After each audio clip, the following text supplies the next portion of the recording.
इस पीडीएफ का पासवर्ड इस वीडियो के अंत में दिया गया है तथा ये डिस्क्रिप्शन में दिए गए टेलीग्राम ग्रुप और व्हाट्सएप चैनल में मिलेंगी, जिसे आप इस यूट्यूब चैनल को सब्सक्राइब करके ज्वाइन कर सकते हैं।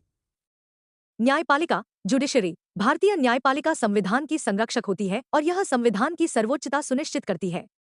भारत में एक एकीकृत न्यायपालिका है जिसका सर्वोच्च न्यायालय शीर्ष पर है। उसके बाद उच्च न्यायालय और अधीनस्थ न्यायालय आते हैं।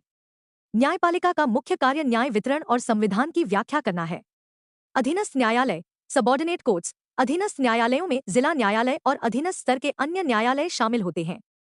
ये न्यायालय दीवानी और फौजदारी मामलों की सुनवाई करते हैं और राज्य के उच्च न्यायालय के नियंत्रण में होते हैं।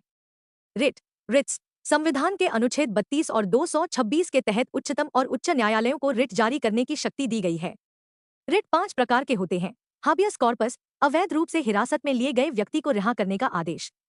मंडामस, किसी सरकारी अधिकारी को कर्तव्यों के पालन का आदेश। प्रोहिबिशन, अधीनस्थ न्यायालयों को मामले की सुनवाई से रोकने का आदेश। को वारंटो, किसी व्यक्ति से सार्वजनिक पद पर काबिज होने का अधिकार पूछना।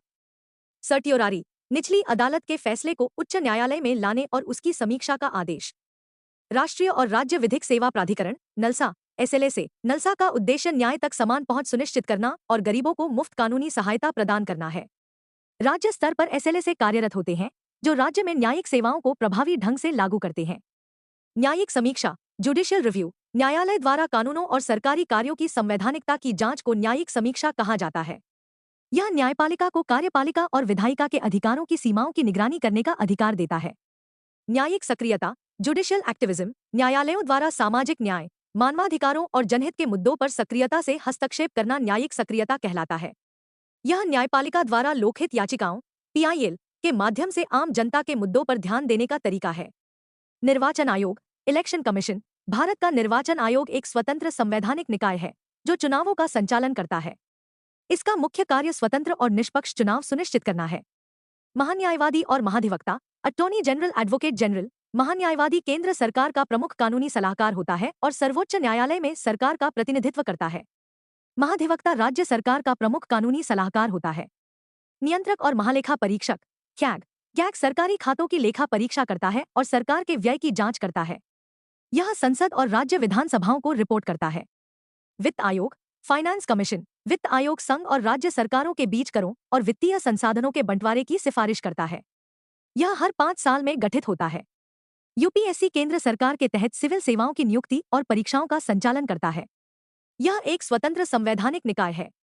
जीएसटी परिषद जीएसटी काउंसिल, जीएसटी परिषद केंद्र और राज्यों के बीच वस्तु और सेवा कर जीएसटी के निर्धारण और कार्यान्वयन पर निर्णय लेने वाली सर्वोच्च संस्था है। लोकपाल एक स्वतंत्र संस्था है जो सरकारी अधिकारियों और नेताओं के खिलाफ भ्रष्टाचार के मामलों की जांच करता है। नीति आयोग नीति निर्माण और आर्थिक विकास की दिशा में कार्य करने वाला थिंक टैंक है जिसे 2015 में योजना आयोग की जगह स्थापित किया गया। आपातकालीन उपबंध इमरजेंसी प्रोविजंस, संविधान के अनुच्छेद 352 से 360 तक आपातकालीन उपबंध दिए गए हैं, जिसमें राष्ट्रीय आपातकाल, राज्य आपातकाल, राष्ट्रपति शासन और वित्तीय आपातकाल का प्रावधान है। संघीय मंत्रिपरिषद यूनियन काउंसिल ऑफ मिनिस्टर्स, संघीय मंत्रिपरिषद भारतीय संसद का महत्वपूर्ण अंग है जो प्रधानमंत्री के नेतृत्व में कार्य करती है। इसका गठन भारत के संविधान के अनुच्छेद 74 और 75 के तहत किया गया है। प्रधानमंत्री को राष्ट्रपति द्वारा नियुक्त किया जाता है और प्रधानमंत्री अन्य मंत्रियों को नियुक्त करने की सिफारिश करता है। मंत्रिपरिषद 3 श्रेणियों में विभाजित है: कैबिनेट मंत्री, राज्य मंत्री और उपमंत्री। मंत्रिपरिषद की मुख्य भूमिका कार्यकारी कार्यों को सुचारू रूप से चलाना और नीति निर्धारण करना है। मंत्रिपरिषद सामूहिक रूप से लोकसभा के प्रति जिम्मेदार होती है और बहुमत खोने पर इसे इस्तीफा देना होता है।